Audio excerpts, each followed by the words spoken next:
Salam dəyərli tələbələr, hər vaxtınız xeyir olsun. 2026-cı il 1-ci cəhd imtahanında, qəbul imtahanında informatikadan qəbula düşmüş sualların 90 sınaq test toplusunda hansı suallarla birəbir eyni, hansının isə bənzər olduğunu mən bu videoda sizlərə deyəcəm. Görəcəksiniz ki, 17-18 birəbir qəbul imtahanına bu test toplusundan sual düşüb.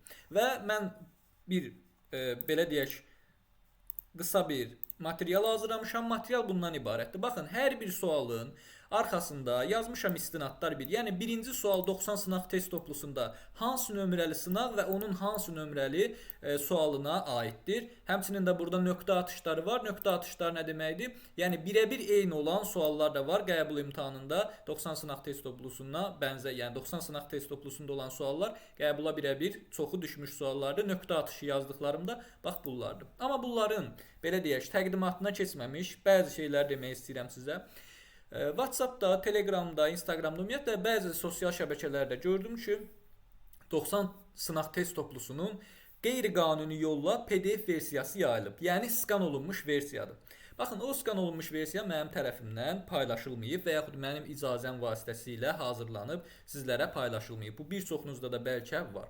İndi mən bunları, yəni həmin o WhatsApp qruplarından, Telegram qruplarından hər birinə daxil oldum və paylaşanlara, yəni ən birinci kim paylaşıb, həmin paylaşanı cihaz vasitəsilə, təbii ki, IP ünvanlar vasitəsilə müəyyən elədik və vəkillərə təqdim eləmişik. İndi hüquqi müstəvidən də mən sizlərə məlumat verəcəm. Amma sizlərdən bir xahişim var ki, əgər siz də 90 sınaq test toplusunun PDF versiyasının hansısa bir şəbəkədə, hansısa bir qrupda, xüsusilə ödənişsiz, belə deyək, özü hazırlaşan uşaqlar bir-birinə hər şeyi atırlar. O qruplarda görərsinizsə, mütləq şəkildə mənə müraciət eləyin və həmçinin sizlərin də özünüzü nə WhatsAppdan, nə Telegramdan, nə Instagramdan və digər şəbəkələrdən bunun PDF versiyasını əldə eləmisinizsə, qətiyyən paylaşmağa, belə deyək, qalığa qoyuruq və əgər fərqi yoxdur, yəni bu kurs tələbəsi olsun və ya kursdan kənar tələbə olsun, müəllim olsun, heç bir fərqi yoxdur. Artıq biz bunlarla mübarizə aparırıq və bu əlbəttə ki, iki müstəvidə olacaq. Birinci növbədə təbii ki, nədir? Əlbəttə ki, biz birinci növbədə qanunlara müraciət edirik. Müəlliflik hüququ və əlaqəli hüquqlar haqqında qanunumuz var və bu qanunda maddə 45-də qeyd olunur ki, və siz burasını oxuyarsınız.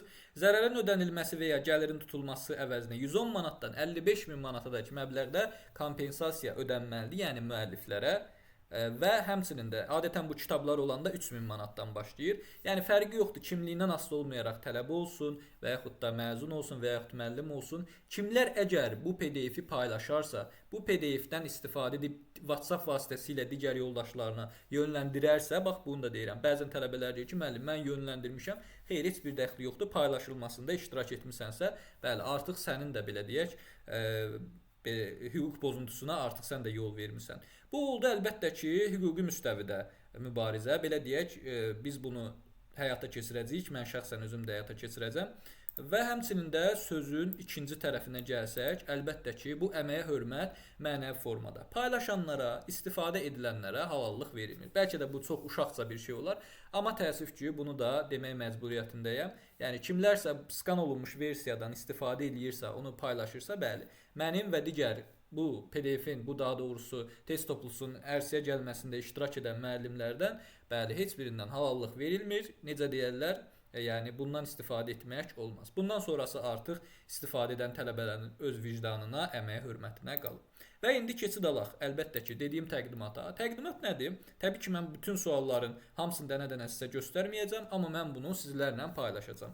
Nəyi paylaşacağam? Baxın, ən sondakı hissəyə baxsanız, bu hissəyə. 90 sınaq test toplusu və istinadlar adlı belə bir səhifə yaratmışam. Məsələn, sual 1. Sual 1-ə baxsaq, sual 1 nəyə aiddir? Əlbəttə ki, sual 1 Excel-ə aiddir, yuxarı gəlsək. Məsələn, Excel-dən belə bir sual düşmüşdü, düzdürmü? Dairəvi diaqram sual düşmüşdü. Və mən burada qeyd eləmişəm ki, istinadlar 13 nömrəli sınağın 11-ci sualı, 25 nömrəli sınağın 4-cü sualı.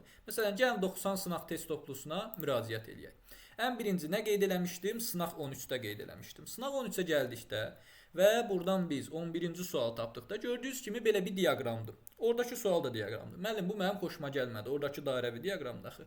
Növbəti istinada keçid eləyə bilərik. Məsələn, növbəti istinad 25 nömrəli sınağın 4-cüsüdür. Baxa bilərik məsələn buradan 25 nömrəli sınağın 4-cüsünə. 25 nömrəli sınağın 4-cüsünə baxdıqda gördüyünüz kimi bu da bir sütunlu diaqramdır, amma bir diaqramdır, diapazon əhatə edir. Bu da xoşunuza gəlmirsə, yəni bu da deyirsinizsə müəllim bənzəri deyil, o zaman baxa bilərik nömrə 80 və 8-ci suala. Və əlbəttə buradakı istinadların hamısı dairəvi diaqramlar və sütunlu diaqramlardır. İndi mən keçid alıram bu hissədən sınaq 80-ə. Və 8-ci sualına indi baxsaq, gördüyünüz kimi birəbir dairəvi diaqramdırmı? Bəli. Bu hissədəki sualı görürsünüz artıq. Birəbir dairəvi diaqramdırmı? Bəli. Düsturlar vasitəsilə verilibdimi? Bəli. Sualda nəyi soruşur? Hansı əlbəttə ki, deyir ki, buradakı A2, S2 hansı dairəvi diaqramı əhatə etmiş olur? Məsələn, bu gördüyünüz kimi bənzəridir, düzdürmü?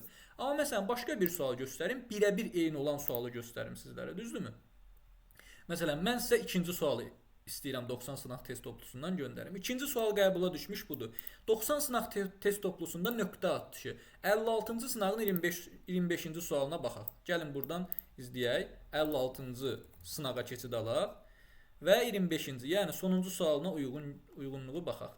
Baxın burada nə yazılıb? Usenet, Joper, Telnet yazılıb, düzdürmü? Bəs qəbul imtahanına düşmüş sualda nə yazılıb? Əlbəttə ki, qəbula düşmüş sualda da Usenet, Joper və FTP-ni, həmçinin Telneti, e-maili və necə ki mən orada 3-ün yazmışam, amma elə qəbul imtahanında da bunun cavabı Joper idi, Telnet idi, Usenet idi. Hiyerarxik menyu sistemi vasitəsilə mətn axtarışları bu Joperdir. Telekonferans xidməti bu əlbəttə ki Usenetdir. Uzaqda yerləşən terminalların emilyasiyası da Telnetdir. Baxsanız, bəli, 90 sınaq test toplusunda birəbir eynidir. Usenetin nə olduğunu soruşur. Usenet dedik ki, telekonferansdır. Telnet nədir? Uzaqda yerləşən terminalların emilyasiyası. Usenet də ki, daha doğrusu Usenet idi. Deməli, telekonferans. Joper, hiyerarxik menyu vasitəsilə mətn fayllarını axtarışır. Terminalların emilyasiyası da Telnetdir. Gördüyünüz kimi birəbir eyni sualdır. Orada deməyim, müəllim, orada variantdan təqdim olunub. Burada uyğunlaşdırma ilədir. Başqa bir sual da göstərəcəm sizlərə. Bir neçə sual istəyirəm göstərim. Məsələn, suallardan biri çox maraqlıdır. Məsələn, File Explorer-də sağ sahəsində süzgəcləmə tətbiq edilməsi üçün hansı görünüş rejimindən istifadə olur? Yəni filtr tətbiq etmək üçün hansı görünüş rejimindən istifadə olunur? Və mən bunu qeyd eləmişəm əlbəttə ki, elə gəlin buradan baxaq. Nöqtə atışı, yəni birəbir düşüb nömrə 6, sınaq 6, sual 13. İndi baxaq bu hissədən. Deməli, 6-cı sınaq və əlbəttə ki 13-cü sual.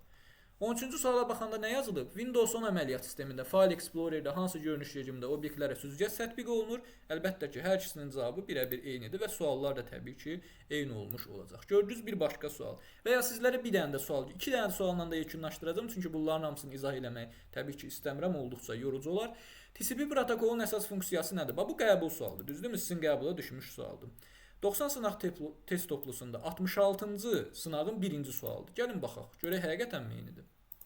66-cı sınağa getdik və birinci sual nədir burada? Məlumatların paketlərə bölünməsinə və son məntəqədə paketlərdən çıxış məlumatlarının paketlərdən toplanmasına cavabdeh olan protokol nədir? Sualın düzgün cavabı əlbəttə ki, TCP, yəni nəqliyyat protokoludur. Bizdə də onu soruşurdu da zaten qəbul imtahanında. Belə idi, deyir TCP protokolunun əsas funksiyası nədir? Paketlərə bölünməsi və onlara düzgün yığılmasına nəzarət etmək. Gördüyünüz kimi bu da birəbir qəbula düşmüş sualdır. Və yaxud da Excel-dən belə bir sual var. Gördüyünüz kimi deyir kateqoriyalar bunlardır, funksiyaları və onları uyğunlaşdırmaq istəyir. Kateqoriyaları funksiyalara uyğunlaşdırmaq istəyir. Sınaq 4-də 25-ci suala gəlin baxaq. İstinad vermişəm burada. Keçid alaq. Sınaq 25-ə. 25 də düzdürmü? 25.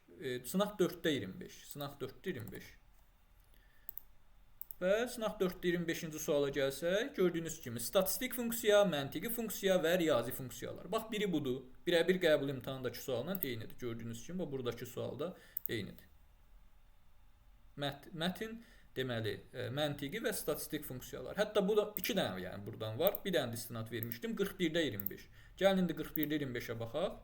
41-ci suala gələk və orada da 25-ci suala görək oradakı nədir? Baxaq. 25-ci sual yenə də riyazi, statistik və mətin. Yəni gördüyünüz kimi Excel-in funksiyalarına aid birəbir orada olan funksiyalardır. Gördüyünüz kimi yenə deyirəm, mən bunları sizlə paylaşacağam. Elə YouTube-da da, TikTok-da da, Instagram-da da çalışacağam paylaşım. Nələri paylaşacağam? Baxın, bu səhifəni sizlərlə paylaşacağam. Və əlbəttə siz zaten YouTube-da gördüyünüzdə sualların ardıcıllığını. Çalışacağam ki, suallar da bu formada, şəkil formasında da paylaşım ki, sizlərlə.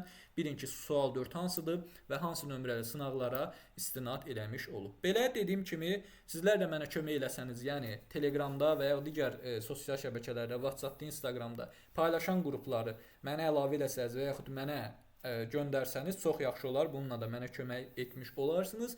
Niyə görə bu hissəni də deyim, onunla da yekunlaşdıraq. Ümumiyyətlə belə deyim. Bəzən tələbələr deyir ki, müəllim, bir kitab üçün 10-15 manat vermək çox belə deyək, belə çoxdur da. Yəni biz tələbəyik axı.